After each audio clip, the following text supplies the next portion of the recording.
A time, a long time ago, there lived a man named Nimrod. Nimrod was the great-grandson of Noah. He was the most popular man on the earth at the time. Matter of fact, he was the king of the then-known world. He was responsible for building the cities of Babel, and the Tower of Babel, and the city of Nineveh, amongst others.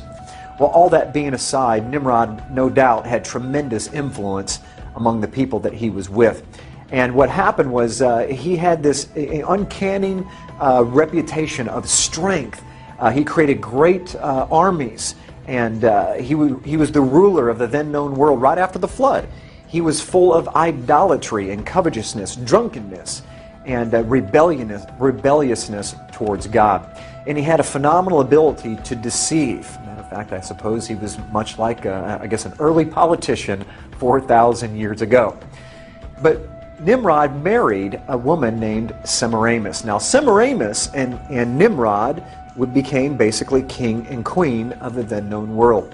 Well, at some point, Nimrod dies, and he became deified. He was the very first person that was ever deified on planet Earth, and they made him the sun god, which ended up being Baal. The word Baal in your scriptures can be traced back to Nimrod. So it's an interesting reality of history. When you see Baal and Ashtaroth, you're ended up coming all the way back to this story of Nimrod and Semiramis. And so Baal is now ruling the universe as the sun god, and somehow luck has it through the Babylonian legend that Semiramis gets pregnant by the rays of the sun of her deceased husband Nimrod. And she gives birth to a young baby boy named Tammuz. Semiramis, Nimrod's wife, insisted that Nimrod became the sun god. She cut Nimrod's dead body into pieces and sent them to each tribe of Babylon. People regarded the place where a part of Nimrod was buried as sacred.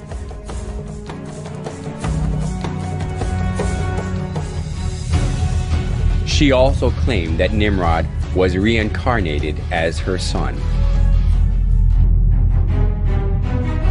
As Semiramis ruled over Babylon in place of her young son Tammuz, she maneuvered people into worshiping her.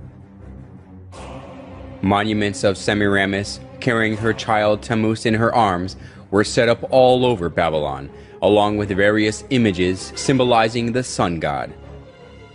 The sun worship and the mother-child worship, which was a scheme devised by Semiramis, put down roots as a religion of Babylon.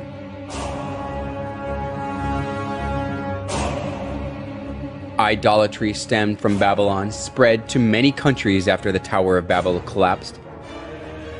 It is because when the Babylonians were scattered over the whole world, they brought the sun worship and the mother-child worship. The sun worship and the mother-child worship were assimilated into the cultures and religions of many countries, and they came to have various forms and names.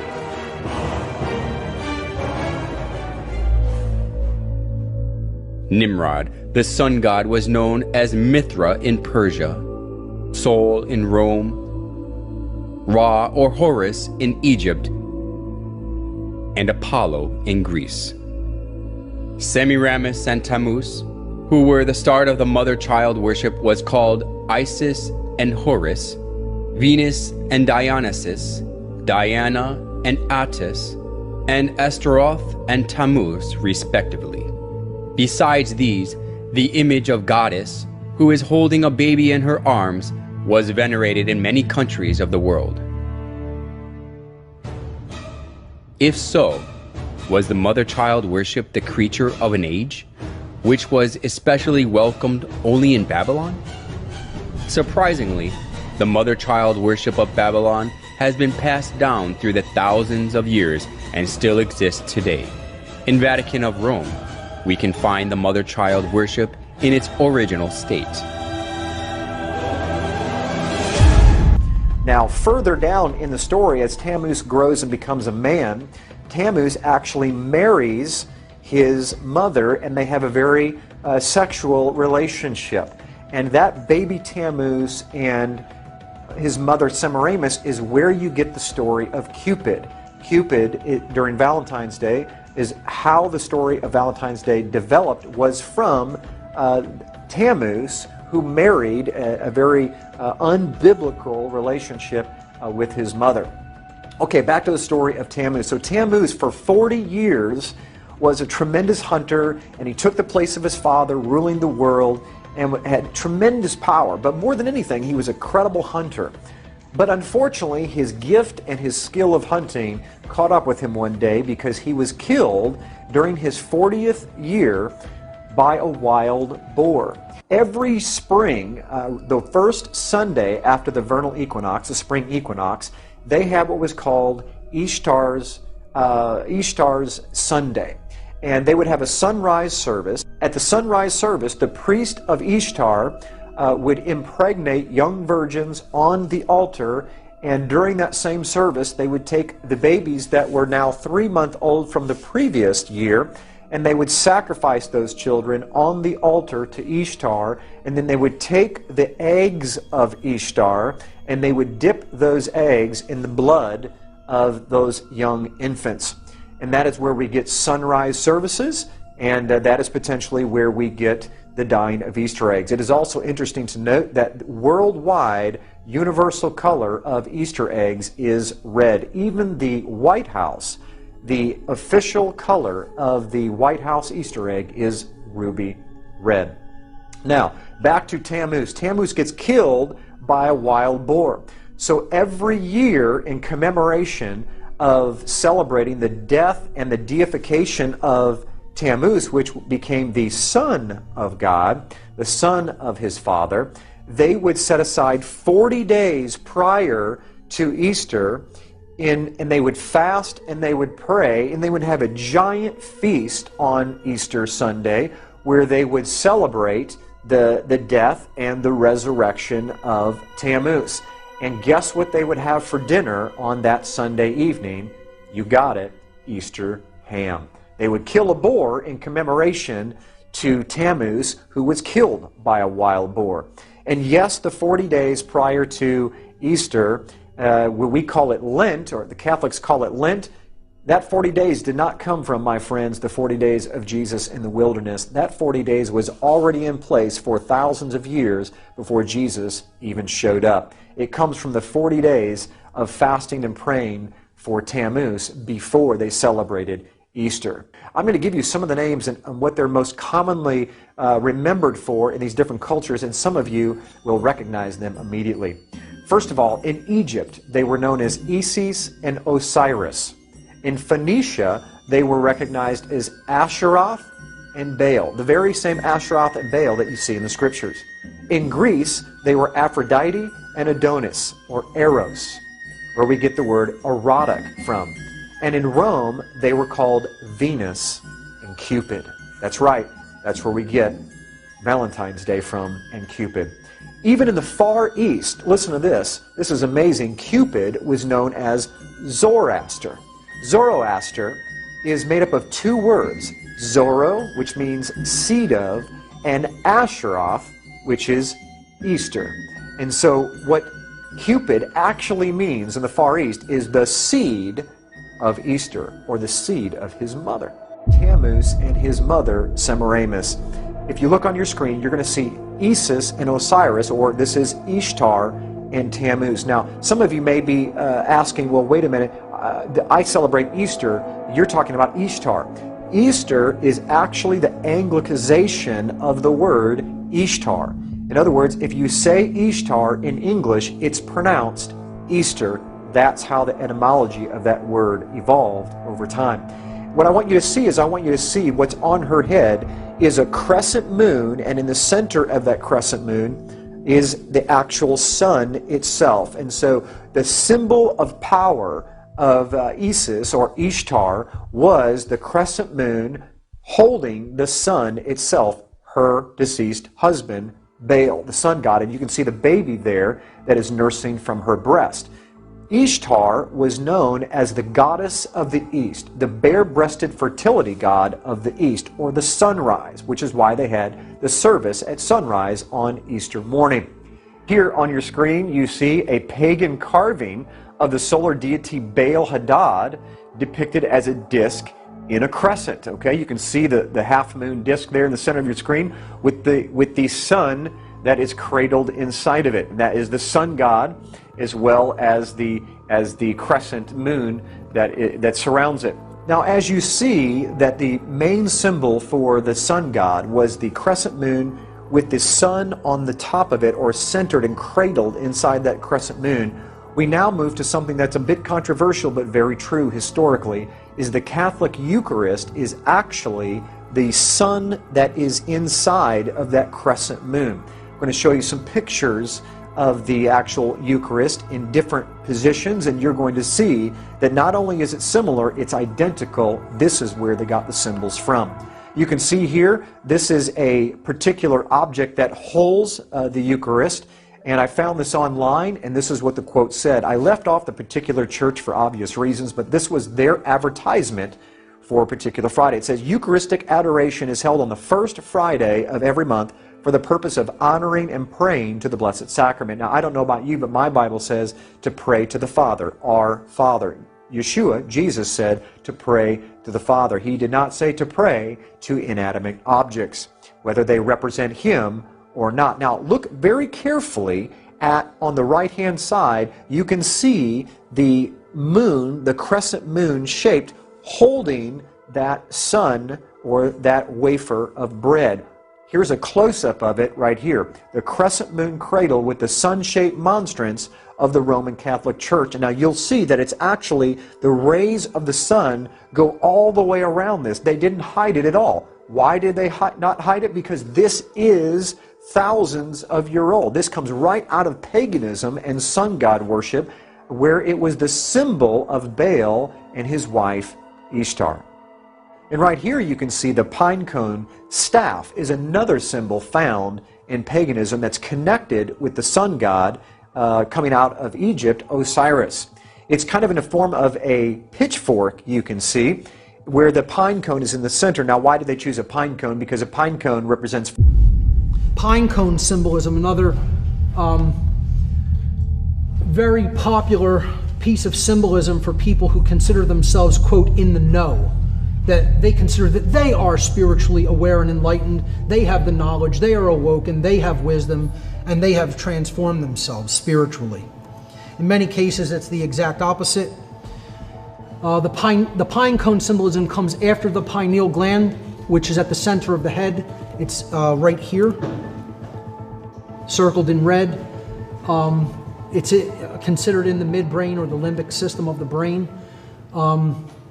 It regulates, this gland regulates a lot of different functions within the individual related to perception, emotion, etc. And the gland looks like a little pine cone. It has a lot of blood flow that goes through it, and it's very much attacked as something that they seem not to want to develop or function properly. So a lot of the food, things in water are very much attacked to target this part of the central nervous system. The pine cone literally looks like a little pineal gland. Okay, the pineal gland looks like a little pine cone, I should say. This is called the Court of the Pine Cone, and it is at the Vatican. That's where that pine cone is at. It is surrounded by two peacocks. Peacocks are another big symbol in alchemy. They represent alchemical transformation. Again, the pine cone represents awakening, resurrection, or transmutation, spiritual transmutation. Now below it, there is a black empty sarcophagus right down there below on the left-hand side. As you go up these steps in the Court of the Pine Cone to the other side of it, from this image perspective, that's what you will see. And behind it, there is an empty sarcophagus.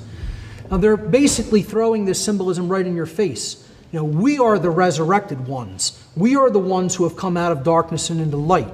We have the knowledge. We understand how the awakening process works. We understand how this activity of the brain that people don't even understand and whose functions are essentially shut down due to the horrible nutrition and all kinds of pollutants in their food and water. We know how that works, you know, and we have done that transformation to ourselves, but that's not for you. You know, we're going to sequester that and keep it to ourselves and keep it here. And they never mention this. You'll never hear about this by the Vatican. But just go on Google Images and you'll see tons of images of the type court of the pine cone. You have a lot of tourist images that just take pictures of it. Of course, here you see the Pope in his astrotheological regalia here. The fish head miters that they wear are the representative of the fish head miters that were worn by the Sumerian priests and the priests of Babylon. The Abgal. Yes. That's right. Yes. They served in the temple of a goddess named Nanshi. Yes, and it specifically references who we know as Dagon. Yes. And he was known as Oannes to the Greeks. Yeah. And this was, according to myth, an individual, a hybrid person, a half fish, half man thing that came out of the sea and began to instruct mankind in the lost knowledge. But at the base of it is the pine cone right there in his hand. I circle it right there. In symbolic iconography throughout the ancient world, the pine cone is revered. It's always a symbol of the transformation of a god. Often the god is giving that spiritual essence or knowledge to humanity. Here you see it in the Akkadian tradition of one of their gods, a clearly non-human looking entity. Here it is in the Babylonian tradition. Because this staff goes all the way back to ancient sun god worship, where it represented power and authority of the gods, you see. And this is a close-up of that staff right here, where the pine cone is embedded right in the staff itself. Let's move on to another symbol. This is the symbol of the trident. The trident is the devil's pitchfork. It really is a symbol of Satan, of the horns of Satan. It's an ancient satanic and pagan hand gesture called the trident. We find this in archaeology all over the place. Whenever you get into any kind of society of sun god worship, you find the trident everywhere. You see it in ancient Babylon. It was placed in the hands of all the pagan sun gods. All the pagan gods and pharaohs had some sort of trident, a staff, that they would be connected to power and authority of the gods. The most famous one, of course, is Neptune's trident. We call it the devil's pitchfork, and that's where it comes from. It's just not a drawing that someone made up. This has history built into it of where these things come from. Now, if you move forward in time, or during the same time period, you're going to find another symbol that is even more important. As a matter of fact, you're going to see two symbols in this picture. This is a pagan statue of Jupiter that has been renamed St. Peter. You also see what is baby Jesus, supposed to be baby Jesus, is none other than baby Tammuz. And how do we know it's not Jesus? Because you see trident all over the place.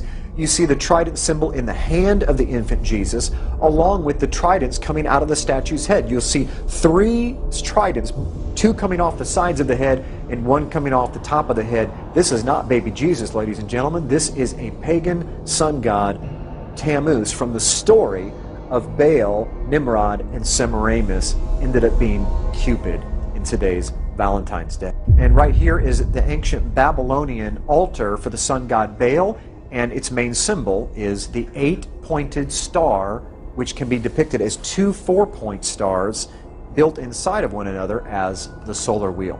We see the same solar wheel sunburst over a Buddhist temple in Thailand. Here is a monastery, St. Ignatius, where the solar wheel or sunburst is depicted in the floor tiles. Here is the face of a child, which is of course Tammuz, within the fertility symbol of the sun's rays on a Roman Catholic altar. The same exact symbol is shown in a face of the Babylonian sun god on a pulpit in a Roman Catholic church in Scandinavia. Okay, all this same symbol comes right out of paganism, as I've shown. Okay, this is probably one of the most fascinating pictures that I have. I zoomed in to the Vatican using Google Earth and stopped several miles above, and look what we discovered is this is the largest solar wheel on Earth. This is the court of St. Peter at the Vatican in Rome itself. The sun disk behind the head of this Roman Catholic statue in Westminster Cathedral in London. Where did they get the idea of sun disks behind these saints? It's because this was what was found behind the head of Jupiter, and all these sun gods was the actual monstrance of the Roman Catholic Church. That halo is not a halo, that is a sun disk, and they borrowed it from paganism. We see here behind Krishna another sun disk behind his head, and this is just to show that it doesn't just happen in Catholicism, that the sun disk predates Catholicism by hundreds, even thousands of years. It was borrowed. We see it in stained glass windows behind all of the Roman Catholic saints, even Mary. And if you look carefully, you see the Sacred Heart. That Sacred Heart, even though I don't have time to go into this, even the Sacred Heart comes right out of paganism. That exact same symbol with the sun disk behind the Sacred Heart has to do with Baal and Tammuz, the sun gods. And you can see it all over the Roman Catholic Church and even in other pagan religions across the world. And where do we find this 8-pointed star, this solar wheel, this sun disk today? None other than on top of our Christmas trees. Now, I know all of us have been taught that the star on top of the Christmas tree represents the Star of Bethlehem, that the kings came in to find baby Jesus. But unfortunately, the star of the ancient pagan sun gods predates the star of the Christmas tree, the Star of Bethlehem, by over 1,000 years. They were taking the sunburst and connecting it to what you're going to learn in just a few minutes is the tree of Nimrod, and that is where we get our Christmas tree from and the star that we put on top. If you look carefully, you can see there is a tremendous significance and a similarity between the sunburst and the stars that we put up there today. Here's the sun disk proudly displayed on top of Christmas trees in a mall. Matter of fact, this one doesn't even hide the fact that it's not a star, it's the sun that you're looking at. Even the 8-pointed star on top of the White House Christmas tree for everyone to see is the same 8-point star that we find in archaeology thousands of years ago connected to pagan sun god worship. When do you think the birthday of Nimrod and Tammuz was? On the first day of the year when the sun is reborn. And what day do you think that the sun is reborn? In the middle of winter, at this winter solstice, December 25th. That's right. That's where we get December 25th on Christmas Day, where we say that Jesus was born. Why did we choose Jesus being born on December 25th? Where did that date come from? Very simple. Jesus was the Son of God. Tammuz was the son of the gods. He was the son of his father, Baal. And so the pagans, which early Christianity came right out of paganism in Rome, they were already worshiping the sun god on Sunday in Rome, which is where we get worshiping on Sunday from. All judges, city people, and craftsmen shall rest on the venerable day of the sun. Constantine's edict in 321 played an important role in making the sun god worship faith to put its roots down in the church. Many Bible believers today have followed tradition handed down by previous generations. They believe and were taught that Sunday is the proper day of worship, that the Savior changed the day of worship from the Jewish Sabbath to Sunday. The adoption of Sunday as the Christian Sabbath has little to do with the Bible and everything to do with Constantine the Great over 300 years after the Messiah's death. Constantine was emperor of the Roman Empire from 306 to 337 CE. He was a sun worshipper who on his deathbed converted to Christianity. In 321 CE, while still a sun worshipper, Constantine established Sunday as the day of worship. He decreed, "On the venerable day of the sun, let the magistrates and people residing in cities rest, and let all workshops be closed." In this coin circulated by Constantine in 317 CE, we see the face of Constantine on one side, and on the other the figure of Sol Invictus, the unconquered sun. The sun god was also known as Mithras, and his birth was on December 25th. This date was adopted as the birth of Christ, and became the date for Christmas many centuries later. Clearly, Constantine was an avid worshipper of the sun god Sol Invictus. Amazingly, Martin Luther, the champion of the modern-day Protestant movement, said, They allege that the Sabbath changed into Sunday, the Lord's Day, contrary to the Decalogue as it appears. Neither is there any example more boasted of than the changing of the Sabbath day. Great, say they, is the power and authority of the Church, since it dispensed with one of the 10 Commandments. Nowhere in the Bible do we see that Yahshua and his apostles changed the day of worship from Saturday to Sunday. In fact, the Messiah in his Sermon on the Mount has this end-time prophecy: "Pray that your flight be not in the winter, neither on the Sabbath day." Those who were tainted with polytheism of Rome looked as if they had converted, but in actuality it wasn't easy for them to get rid of the religious rites and institutions of worshiping the sun, the moon, and the stars, and various gods and goddesses, which they had worshipped since their forefathers. The church in Rome sought for solutions to disburden the pagans when they converted to Christianity. It was to bring in things similar to the gods that the pagans had believed into the church. They thought they would increase the number of pagan converts by doing that.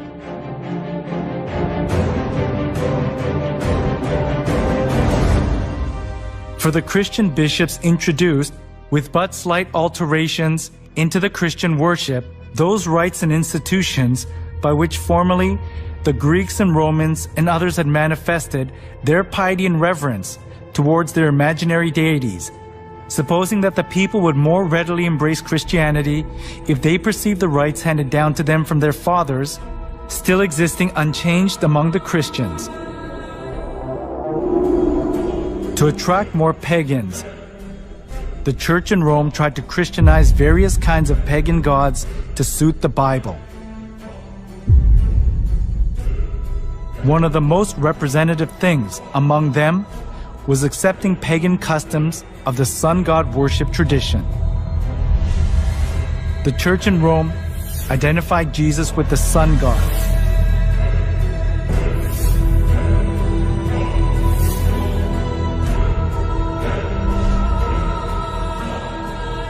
Inside of the church was decorated with various kinds of sun images, and the idea to worship the sun was established as if it were the truth of the church. In the last days, there will be a very convincing counterfeit of God's real church that compromises the truth of Scripture. Jesus warns it will nearly deceive the whole world. The Vatican is secretly preparing for the arrival of alien saviors. They seem to be intentionally creating dogma that is going to position the Roman Catholic Church to be at the forefront of an official disclosure moment. The Vatican is involved in ufology in ways that they can't even imagine. So while we're standing here in the headquarters of the Jesuits, tell us about Mount Graham. They are constantly monitoring things with the Lucifer device. Sometimes